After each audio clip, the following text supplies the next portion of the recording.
Perdísan. Today we are going to talk about two types of conditional sentences in this unit, Unit 7. Now, take a look at the board. In this unit we are going to cover conditional type 1 first and conditional type 2.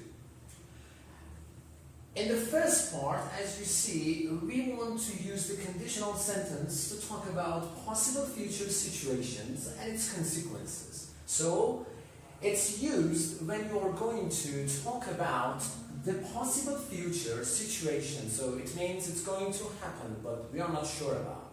Let's take an example for that. If you work hard, you will pass your exams. So, if you work hard means imagine that you are going to work hard, so we are not sure about that. It's a kind of possibility. If you work hard, you will pass your exam. So here in the first part we have simple present, like you work, okay? And then in the next clause, we are going to see will, plus base form of the verb, which is base form of the future forms. So, let's again review the example. If you work hard, you will pass your exam. In this situation, we are talking about the possibility. I'm not sure, but I say the condition. If I work hard. Now, it turns to second conditional type. This is more hypothetical or imaginary. What it means is, we are going to talk about a kind of imaginary or fantastic situation in which you are going to talk about your dreams. They are not possible to happen, or at least they are far unlikely to happen. For instance, if I had a job, I would get my own apartment. Look, there is a big difference between the first and the second conditional. In the second, if you see, there is simple past of the verb in the first clause, which is if, and you're going to have would, and the contrary to will, in the first conditional, which means you're going to talk about your ideal situation. It is not real. And another point is that second conditional is not talking about the past situation, although we have simple past here. It is talking about unreal present or future. Now, let's review. If I had a job, I would get my own apartment. Do I have a job now? Absolutely not. So, it is unlikely that I have a job, or it is impossible. So I use the simple past of this have. Do I have a job? No. But it is really impossible for me at this time to get a job. But let's get a flashback to the first one. If you work hard, can I work hard? Yes. So it means if you plan to work hard, and it's likely that you get, for example, something. As a result, you will pass your exam. So this is likely or possible, and this is approximately impossible, or 100% impossible, we can assume. I hope that you understand it completely fine. And in the end, thank you for your noticing to this lesson. I hope you understand it well. And there is a little point about this at the end of my speech. In Persian, we call them شرطی نوع اول و شرطی نوع دوم. تعبیر فارسیشونه در حقیقت و به طور کلی برای استفاده از شرایط غیر حقیقی در واقع شرطی نوع دوم و به طبع برای شرایطی که امکان پذیریشون بالاتره در شرط نوع اول استفاده میکنیم. امیدوارم که این ویدیو براتون مفید بشه.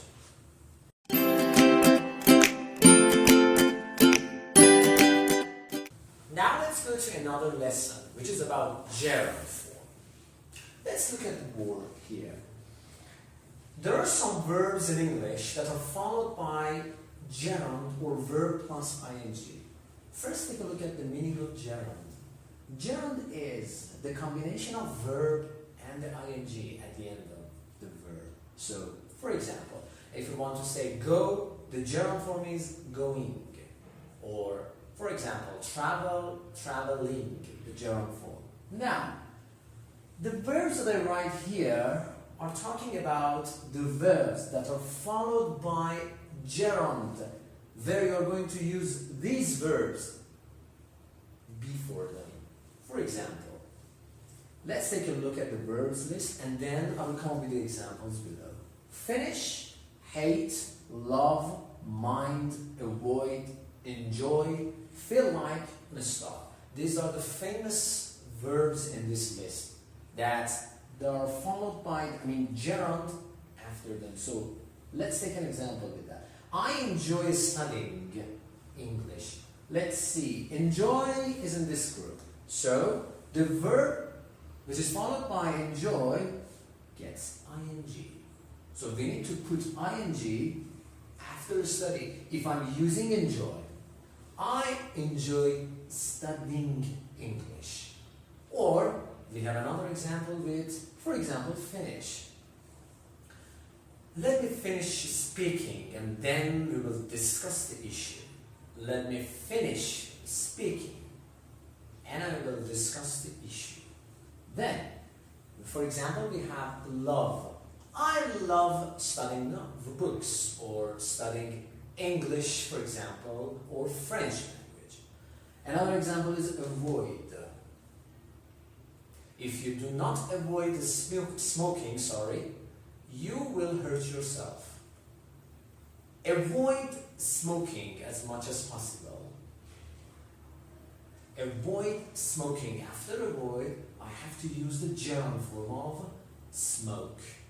Or let's finish it with the final example with stop. I need to stop being talkative because this will hurt people. Thank you very much.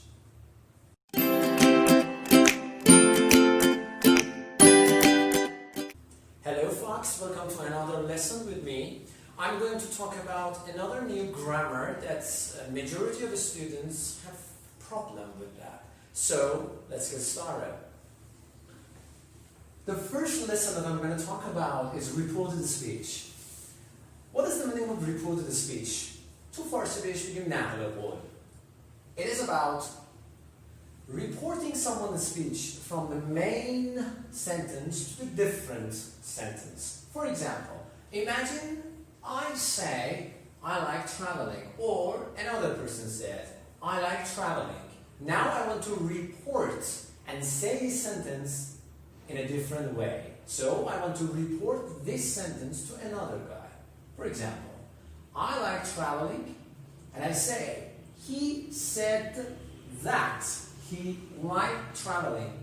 So if you pay attention to the grammar, it seems like that we change the simple present here to a new form, which is simple past. So this is the first forms of reported speech. Now, if you have simple present, I can change it to simple past. So the first clause is he said. Don't forget to name. He said, she said, or she said to me. They are optional. On the other hand, we have the second forms. I passed the exam, so which is simple past. So when you have the simple past, now the story is a little bit different. So we need to change the time one step backward, which is called simple past to past perfect. John said that he had passed the exam. So if you notice the time, the tense change here, we change it from simple past to past perfect. Now it's turned to the third form, which is present perfect. I have forgotten my keys. Okay, so let's for instance, Kate has said this sentence. So I said Kate said that. She, present perfect, have plus past participle, changes to had plus past participle. She had forgotten, or Kate said that she had forgotten. Now the question lies here, I think, would be the change of I to he. There might be a question in your mind, so let's clarify it better. I is the guy.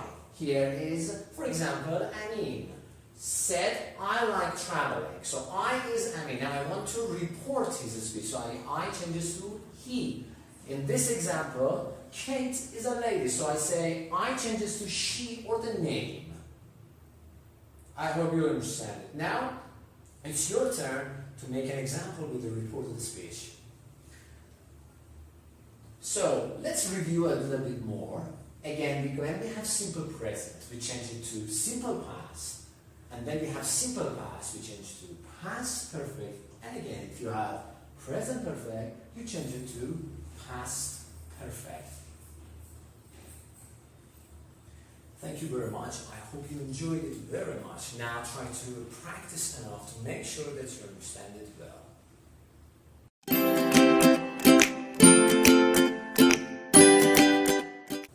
Hello guys, welcome to another lesson with me. This is Siavash. Now we are going to talk about conditional type 3 in this lesson.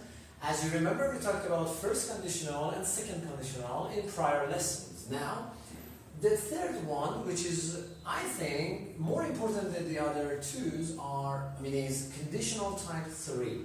If you want to talk about the past, let's say, situations, and imagine that how things could have been different in the past, we tend to use third conditionals. Or we want to see if there is a possibility to change the past or not. So it is not possible. So at first sight, we will definitely deduce the condition that it is not possible to change the past. So we are talking about impossible past condition.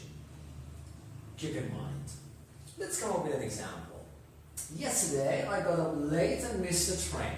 It's a real situation that happened to you in the past. Now, I want to see how could the things would have been different, yes, if I would say it in a different way.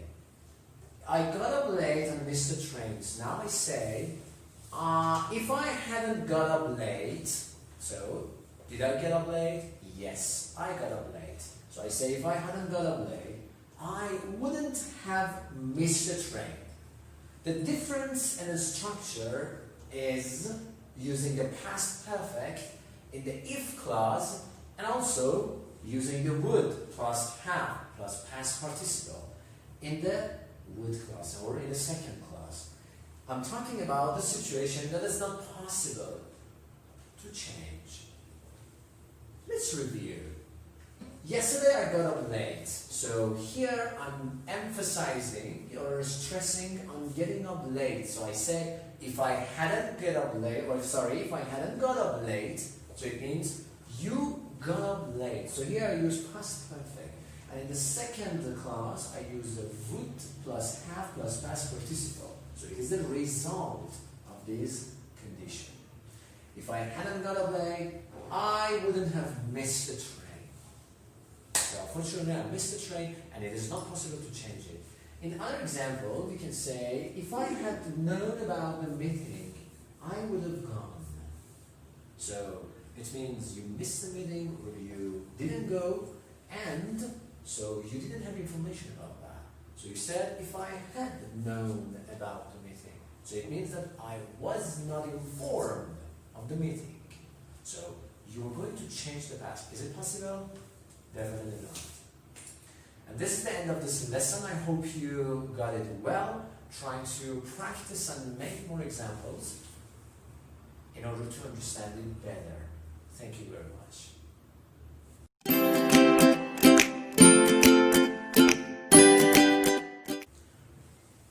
Hi folks, this is Siavash. Welcome to another lesson with me. Today we are going to talk about relative clauses and also tag questions. So let's deal with the relative clause. What is exactly a relative clause? For example, when you want to mix two sentences together, combining the information by using the relative pronouns like who, which, whose, and that. It helps you develop your information and avoid repetition in a sentence. For example, John is the man who or that works in the office with me. Or that's the house where I was born. In the first example, we want to mix the first sentence with the second sentence. So we change the sentences in which we have to use a relative pronouns. For example, John is the man, okay? So the information is not completed. So I want to give more information and develop the ideas. John is the man who که ما تو فارسی به که تعبیر میکنیم ازش که موصولی. John is the man که works in the office with me. So John is the man, we can use who for or that for a person here that works in the office with me. In another example, we have where to talk about location. Number 2 is where. That's the house where I was born. So here I use where to talk about the house. It's a kind of relative pronoun to talk about the location. We have the other examples of relative pronouns which and whose. So which is a good replace for that, and also we can use it for objects. Another one is a whose, and whose is a way to talk about possessions. For example, I love this book. Whose, for example, book says, I love, for example, the man whose dogs always barks. See, I love my neighbor, or I love this man whose dogs bark. Sorry, it's a language twist. This is a kind of example we can use it for whose. So we are talking about the possessions. Again, I love my neighbor whose dogs always barks. See? Very good. I hope you understand it well. So again, in order to recap what I said, so we use who, which, whose, and that to describe the relative clause. So we call them relative pronouns. It's really good in order to take part in the IELTS for your speaking and expand your information. I hope you understand and enjoy this lesson. Now, it's time to deal with another lesson here. This lesson is about using the tag questions. So in Farsi we say internist, magana. So in order to add emphasis, when you're talking to a person, you want the guy's attention, or you're looking for someone's care to your ideas or to your speeches. So you use forms of tag questions here. For example, it is called today. You want to see if the person who you are talking to is paying attention to you or not. So you use the structure called tag questions. It is called today, isn't it? See, I use the negative form of is here, so it's the opposite form, or we can say the negative forms of is, isn't. And after that, I'm not giving the name here, so I use the pronoun it. It is called today, isn't it? So the pronunciation does matter, isn't it? So don't say isn't it. So try to give intonation as you talk. The next one is you're Canadian, aren't you? You're Canadian, aren't you? See, you are, here I choose the negative form, aren't, and the same subject, so it must be the pronoun here. The next example, the class starts at 8. This sentence is a little bit different because here we have a simple present. I need to use the modals. Don't forget, here we have am is are, there's no modal for them, so I need to repeat them. But here the story is a little bit different. I use do and does to talk about the simple present type questions. So I say the class starts at 8. Here I need to use modals, but the negative form. So I use doesn't it. It stands for class. So it's used as a replacement for class. So I'm not allowed to use the class here in the type questions. Let's check out the final example. We have met before. Present perfect. So what is the modal verb here? Great, it is have. So I need to change it here with haven't. So I use haven't we. Again, we replace the same pronoun. So don't forget, if you're going to talk about the positive sentence here, the tag questions must begin with the negative modals or to-be verbs. In another example, we can say, she can speak well, can't she? Can't she? So see, can changes to can't as a modal verb. And when you have a present perfect, you don't need to use the am is on or the modal modals, only the modals we have. I hope you enjoyed this lesson and try to practice more in order to understand them well. Thank you.